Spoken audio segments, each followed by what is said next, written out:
सब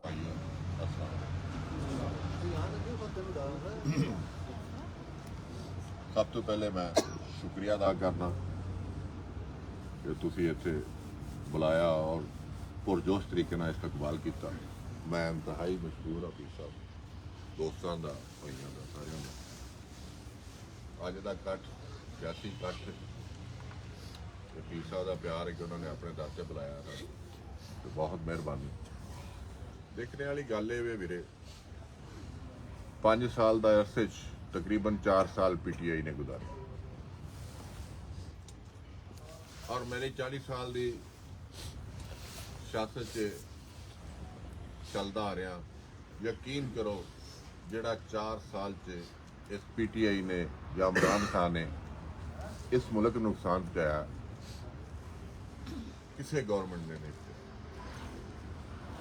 क्योंकि कुछ चीज़ें ऐसी होंदियां ने कि तुहाडे लैवल ते तुहानूं पता है, असीं इस्लामाबाद जाने अवाना च बैठे हाँ, मामलात नूं डिस्कस करीदा। हकीकत दसना शाम का टाइम है, वरना लोग सियासत की खातर झूठ मारते हैं। मैं तो वैसे ही कहना कि अगर कोई बंदा अपने सियासत वास्ते जाती मफाद वास्ते कोई झूठ बोलता है, उस शख्स से बहुत बड़ी लानत होती।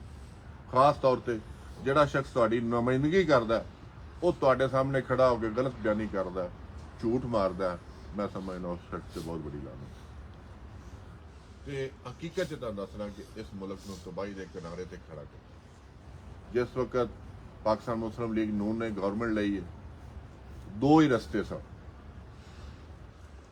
या गवर्नमेंट ना लेंदे मुल्क डिफाल्ट हो जाता, अगर गवर्नमेंट लई तो एक अपनी सियासी कुर्बानी दी और बहुत सारा खमियाजा असीं भुगत रहे हैं।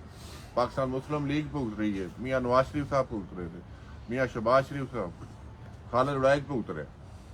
यानी कि हकीकत ये वे कि अगर उस वक्त गवर्नमेंट ना ली जाती, अगर उसके खिलाफ अदम एतमाद ना किया जाता तो ये मुल्क डिफाल्ट हो जाना सी और इतना बड़ा नुकसान इस मुल्क का होना सी, इस मुल्क का लोगों का नुकसान होना सी। लेकिन अल्हम्दुलिल्लाह मियाँ शहबाज शरीफ साहब ने 16 महीने मेहनत की और अल्लाह ताला ने रहमत की कि मुल्क डिफाल्ट हो गया। यानी कि बहुत बड़ी कुर्बानी है जमात की, छोटी जी कुर्बानी नहीं। लेकिन इस कोई शक नहीं कि साढ़े मसाइल भी नहीं, बहुत सारे मसाइल, लेकिन अल्लाह ताला रहमत करे। इंशाल्लाह अगली गवर्नमेंट पाकिस्तान मुस्लिम लीग नून की होगी और तुम देखोगे इंशाल्लाह मुल्क की एक तब्दीली आएगी, बेरोजगारी खत्म होएगी, महंगाई खत्म होएगी इंशाल्लाह ताला। जो दहशतगर्दी का एक लहर आई है खत्म होएगी। 2013 जो मियाँ नवाज शरीफ साहब आए ने, उस वक्त इस मुल्क के लोड शेडिंग सी, बिजली की सुई गैस की लोड शेडिंग सी, दहशतगर्दी अरूज से सी, महंगाई अरूज से सी। लेकिन जिस वक्त 2018 पाकिस्तान मुस्लिम लीग नून ने गवर्नमेंट छोड़ी, उस वक्त ना कोई लोड शेडिंग सी बिजली की, ना सुई गैस की, ना कोई मुआशी हालत बदतर सी, महंगाई से कंट्रोल सी, दहशतगर्दी खत्म हो चुकी सी। लेकिन इस वितरे के आने तो बाद दोबारा दहशतगर्दी लहर शुरू। मैनू इंशाल्लाह ताला पूरा यकीन है कि पाकिस्तान मुस्लिम लीग नून की गवर्नमेंट बनेगी, मियाँ नवाज शरीफ साहब वज़ीर आज़म बनेंगे इंशाल्लाह ताला। ये फिर मुल्क एक तरक्की की तरफ इंशाल्लाह।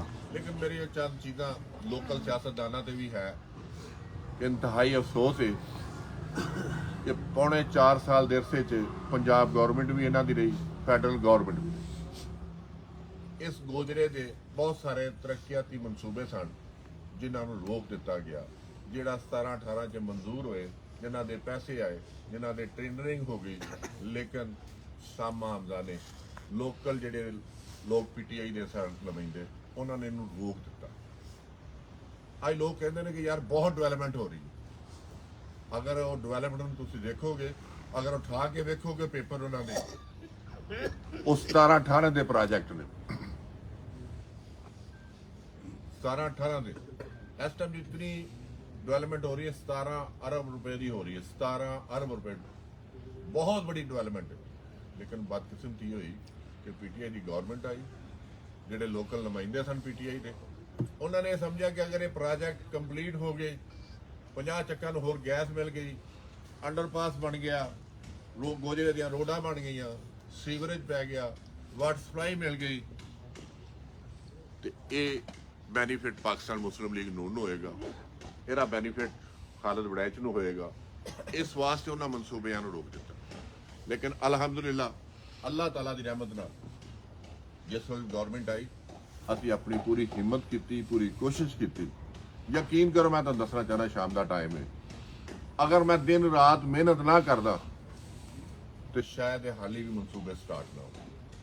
ਮੈਂ ਦਿਨ ਰਾਤ ਮਿਹਨਤ, ਕਦੀ ਮੈਨੂੰ ਲਾਹੌਰ, ਕਦੀ ਇਸਲਾਮਾਬਾਦ, ਕਦੀ ਫੈਸਲਾਬਾਦ, ਦਿਨ ਰਾਤ ਮਿਹਨਤ ਕਰਨ ਨਾਲ ਅੱਲਾਹ ਤਾਲਾ ਨੇ ਮੈਨੂੰ ਕਾਮਯਾਬੀ ਦਿੱਤੀ ਔਰ ਸ਼ਹਿਰ ਦੇ ਮਨਸੂਬੇ ਦੁਬਾਰਾ ਸ਼ੁਰੂ ਹੋਏ। ਔਰ ਮੈਂ ਆਪਣੇ ਦੇਖਿਆ 40 ਸਾਲ ਤੇ ਮੈਨੂੰ ਵੀ ਹੋ ਗਏ ਨੇ, ਇਸ ਤੋਂ ਪਹਿਲੇ ਵੀ ਬਹੁਤ ਸਾਰੇ ਸਿਆਸਤਦਾਨ ਜਿਤਨੇ ਮੇਨ ਪ੍ਰੋਜੈਕਟ ਇਸ ਵਕਤ ਗੁਜਰੇ 'ਚ ਚੱਲ ਰਹੇ ਨੇ, ਪਾਕਿਸਤਾਨ ਦੀ ਹਿਸਟਰੀ ਜਦੋਂ ਦਾ ਬਣਿਆ ਪਾਕਿਸਤਾਨ, ਇਤਨੇ ਬੜੇ ਪ੍ਰੋਜੈਕਟ ਨੇ। ਬਸ 1.5 ਅਰਬ ਰੁਪਏ ਦਾ ਸਿਰਫ ਤੁਹਾਡਾ ਅੰਡਰਪਾਸ, ਤੁਹਾਡੇ ਸਮੁੰਦਰੀ ਰੋਡ, ਚੰਗ ਰੋਡ, ਸਿਟੀ ਦੇ ਵਾਟਰ ਸਪਲਾਈ, ਸੀਵਰੇਜ, ਤਕਰੀਬਨ 4 ਅਰਬ ਰੁਪਇਆ ਖਰਚ ਹੋ ਰਿਹਾ। ਇਸੇ ਤਰੀਕੇ 1 ਅਰਬ ਰੁਪਏ ਦਾ ਗ੍ਰੇਡ ਸਟੇਸ਼ਨ ਬਣ ਰਿਹਾ ਆਦੇ ਪੁਲ ਤੇ, ਹੋਰ ਰੋਡ ਨੇ, ਵਾਟਰ ਸਪਲਾਈਆਂ ਨੇ, ਯਾਨੀ ਕਿ ਬਹੁਤ ਸਾਰੇ। ਅਗਰ ਬਿਜਲੀ ਤੇ ਦੇਖੋ, ਮੈਂ ਬਿਜਲੀ ਦਾ ਦੱਸਣਾ ਚਾਹੁੰਦਾ, ਤਕਰੀਬਨ 300 ਆਬਾਦੀ ਨੂੰ ਬਿਜਲੀ ਦਿੱਤੀ। ਇਹ 367 ਦੀਆਂ 3 ਆਬਾਦੀਆਂ ਨੇ ਜਿੱਥੇ ਬਿਜਲੀ ਕੋਈ ਤਕਰੀਬਨ ਉਹ ਤੇ 50 ਲੱਖ ਰੁਪਏ ਲਾਗਤ ਆਈ ਹੈ। ਇਨਸ਼ਾਅੱਲਾ ਤਾਲਾ ਅਗਲੇ ਹਫਤੇ ਉਹਨਾਂ ਦਾ ਵੀ ਕੰਮ ਸ਼ੁਰੂ ਹੋ ਜਾਏਗਾ। ਉਹਨਾਂ ਦਾ ਬਹੁਤ ਬੜਾ ਮਸਲਾ ਇੱਥੇ ਜਿਹੜੀ ਤੁਹਾਡੀਆਂ ਜ਼ਾਫੀ ਆਬਾਦੀਆਂ ਨੇ, ਕ੍ਰਿਸਚਨ ਵਗੈਰਾ, ਹਾਂਜੀ, ਪਰਤੇ ਵਾਲੀ ਬਾਤ। ਇਸ ਵਾਸਤੇ ਕਿ ਬਹੁਤ ਸਾਰੇ ਮਿਸਾਲ ਹੋਣ ਦੇ ਬਾਵਜੂਦ ਬਹੁਤ ਵਸਾਇਲ ਦੀ ਜ਼ਰੂਰਤ। ਲੇਕਿਨ ਜੇ ਖਾਲਿਦ ਵੜੈਚ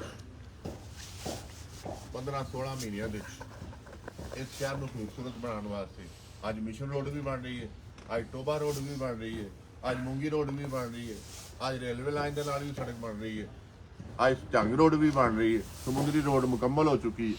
ਯਾਨੀ ਕਿ ਜੇ ਖਾਲਿਦ ਵੜੈਚ 14-15 ਮਹੀਨਿਆਂ 'ਚ ਕੰਮ ਸਟਾਰਟ ਕਰਾ ਸਕਦਾ, ਮੁਕੰਮਲ ਕਰਾ ਸਕਦਾ, ਕਿਆ ਸਾਮਾ ਹਮਦਾ ਨਹੀਂ ਸੀ ਕੰਮ ਕਰ ਸਕਦਾ।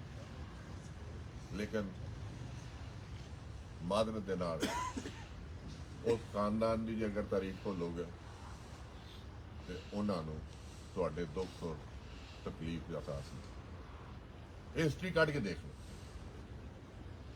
ਅਗਰ ਡਿਵੈਲਪਮੈਂਟ ਹੋਈ ਹੈ ਤੇ ਵੜੈਚ ਖਾਨਦਾਨ ਨੇ ਕਰਾਈ ਹੈ। ਜਿਤਨੀ ਡਿਵੈਲਪਮੈਂਟ ਅਗਰ 367 'ਚ ਗੈਸ ਚੱਲ ਰਹੀ ਹੈ, 368 'ਚ ਚੱਲ ਰਹੀ ਹੈ, 369 'ਚ ਚੱਲ ਰਹੀ ਹੈ, ਇਹ ਅਲਹਮਦੁਲਿਲਾ ਵੜੈਚ ਖਾਨਦਾਨ ਨੇ ਚਲਾਈ। ਪਹਿਲੇ ਅਗਰ ਡਿਵੈਲਪਮੈਂਟ ਦਿੱਤੀ ਹੈ ਤਾਂ ਫਲ ਵੜੈਚ ਫੈਮਿਲੀ ਨੇ ਦਿੱਤੀ। ਲੇਕਿਨ ਸਾਮਾ ਹਮਦਾ ਜਾਂ ਉਹਨਾਂ ਦੇ ਅੱਲਾਹ ਤਾਲਾ ਨੂੰ ਜੰਨਤ ਨਸੀਬ ਕਰੇ, ਹਮਦਾ ਸਾਹਿਬ ਨੂੰ ਨਹੀਂ ਕਹਿਣਾ ਚਾਹੀਦਾ ਕੋਈ ਗੱਲ, ਲੇਕਿਨ ਉਸ ਖਾਨਦਾਨ ਨੇ ਇਸ ਹਲਕੇ ਨੂੰ ਡਿਵੈਲਪ ਕਰਨ ਵਾਸਤੇ ਕੀਤਾ। ਹਮਦਾ ਸਾਹਿਬ ਕੋਲ ਬਹੁਤ ਸਾਰਾ ਇਕਤਦਾਰ ਰਿਹਾ, ਉਹ ਖਿਦਰ ਰੋਡ ਨਹੀਂ ਬਣਾ ਸਕੀ, ਉਹ ਮੁੰਗੀ ਰੋਡ ਨਹੀਂ ਬਣਾ ਸਕੀ। ਇਹ ਡਿਵੈਲਪਮੈਂਟ ਸਾਰੀ ਅਲਹਮਦੁਲਿਲਾ ਵੜੈਚ ਖਾਨਦਾਨ ਨੇ ਕੀਤੀ। ਔਰ ਪਿਛਲਾ ਟਨੋਰ ਮੈਂ ਗੁਜ਼ਾਰਿਆ 100 ਚੱਕ ਸੂਈ ਗੈਸ ਦਾ, ਜਿਹਦੇ 'ਚ 50 ਚੱਕਾਂ ਨੂੰ ਰੋਕ ਦਿੱਤਾ ਗਿਆ, ਪ੍ਰੋਸੈਸ ਹੋਏ, ਪੈਸੇ ਹੋਏ, ਕੁਝ ਕੰਮ ਮੁਕੰਮਲ ਹੋ ਚੁੱਕਿਆ ਸੀ।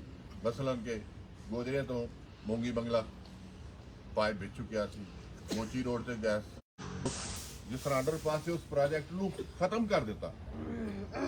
ਯਾਨੀ ਕਿ ਉਹ ਬਜਟ 'ਚ ਅਸੀਂ ਪਾਸ ਕਰਾਇਆ, ਉਹਨੂੰ ਖਤਮ ਕਰ ਦਿੱਤਾ ਅਗਲੇ ਬਜਟ ਦੇ ਵਿੱਚ। ਇਸ ਤਰ੍ਹਾਂ ਅਲਹਮਦੁਲਿਲਾ ਅੱਲਾਹ ਤਾਲਾ ਦੀ ਰਹਿਮਤ ਨਾਲ 15-16 ਮਹੀਨੇ ਮਿਹਨਤ ਕਰਕੇ, ਕੋਸ਼ਿਸ਼ ਕਰਕੇ, ਮੈਨੂੰ ਪਤਾ ਹੈ ਕਿ ਲੋਕਾਂ ਦੇ ਮਸਾਇਲ ਕੀ ਨੇ, ਲੋਕਾਂ ਦੀ ਤਕਲੀਫ ਕੀ, ਤੇ ਮੈਂ ਪੂਰੀ ਕੋਸ਼ਿਸ਼ ਕੀਤੀ ਕਿ ਇਹਨਾਂ ਲੋਕਾਂ ਦੇ ਮਸਾਇਲ ਹੱਲ।